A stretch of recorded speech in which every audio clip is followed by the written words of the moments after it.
அன்பிற்குரிய தம்பிகளே, தங்கைகளே, உங்கள் அனைவருக்கும் எனது அன்பான வணக்கம்.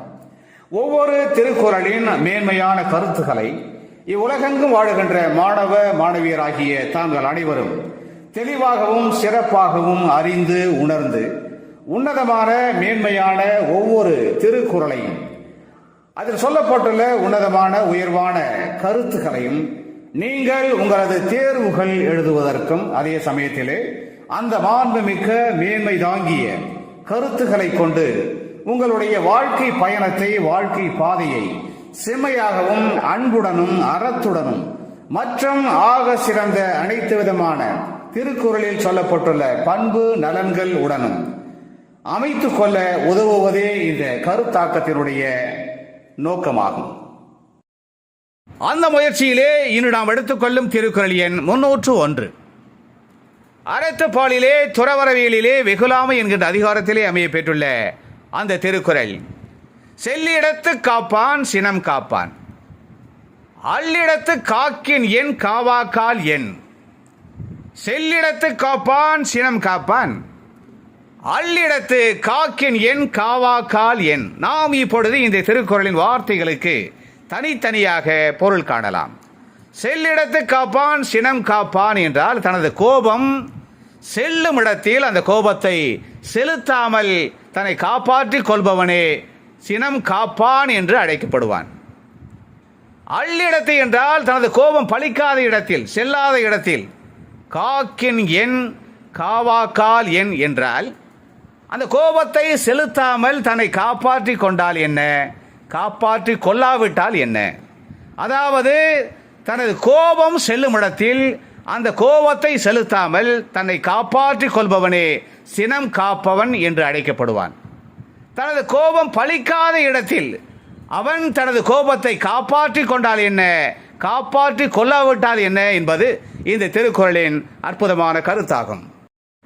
நாம் இப்பொழுது திருக்குறள் சம்பந்தமான ஒரு தகவலை தெரிந்து கொள்ளலாம். உலக பண்பாட்டிற்கு தமிழ் இனத்தின், தமிழர்களின் மிக முக்கியமானதொரு பங்களிப்பு எது என கேட்டால் அது திருக்குறள் என்பதை அறிஞர்கள் அறிந்திருக்கிறார்கள் என்பதை அறிகிறோம். இந்த திருக்குறளின் வெகுளாமை தொடர்பான கருத்தோடு தொடர்புடைய இனியதொரு தமிழ் திரைப்பட பாடல் வரிகளை நாம் தேடுகின்ற பொழுது கவிஞர் பட்டுக்கோட்டை கல்யாண சுந்தரம் இயற்றியிருக்கிற ஒரு புகழ்மிக்க பாடல் வரிகள் நம் நினைவுக்கு வருகிறது. அறம் சார்ந்து கோபம் கொண்டு உதைக்கப்பட வேண்டிய பகட்டான திருடர்களை ஏதோ காரணங்களுக்காக உதைக்காமல் விட்டுவிட்டு பஞ்சையாக உள்ள நல்லவர்களை, ஏழைகளை அவர்கள் மீது சந்தேகம் கொண்டு அவர்கள் மீது தமது கோபத்தை செலுத்தி உதைக்கின்ற சிலரை பார்த்து ஏளனமாக அத்தகையவர்களை கேவலப்படுத்தி அவர்கள் உண்மையான திருடர்களை கண்டுபிடித்து அந்த திருடர்கள் மீது தமது கோபத்தை வெளிப்படுத்தி உதைக்க வலியுறுத்தி ஒரு நாயகன் பாடுகின்ற அந்த அற்புதமான பாடல் வரிகளிலே அந்த நாயகன் கூறுவார், பட்டப்பகலிலே அப்பட்டமாக கொள்ளையடிக்கின்ற வெள்ளை சட்டைகள் அணிந்த கயவர்களை, திருடர்களை அவர்கள் உடுத்தியிருக்கின்ற பட்டாடைகளை கருத்தில் கொண்டு அவர்கள் திருடியிருக்க மாட்டார்கள் என நினைத்து கொண்டு அவர்கள் மீது கோபம் கொண்டு அவர்களை உதைக்காமல் கந்தை உடைகளை உடுத்தியிருக்கின்ற காரணத்திற்காக சில பஞ்சைகளின் மீது சந்தேகம் கொண்டு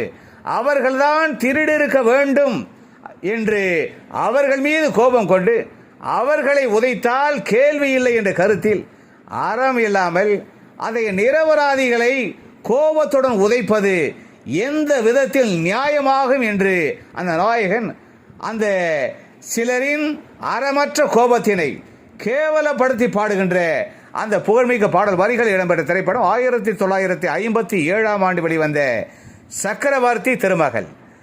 பட்டுக்கோட்டை கல்யாண சுந்தரத்தின் அந்த அற்புதமான பாடல் வரிகளுக்கு ஜி ராமநாதன் இனிமையாக இசையமைக்க சீர்காழி எஸ் கோவிந்தராஜன் மிக சிறப்பாக பாடுகின்ற அந்த புகழ்மிக்க பாடல் வரிகள் இதோ என் குரலில் உங்களுக்காக.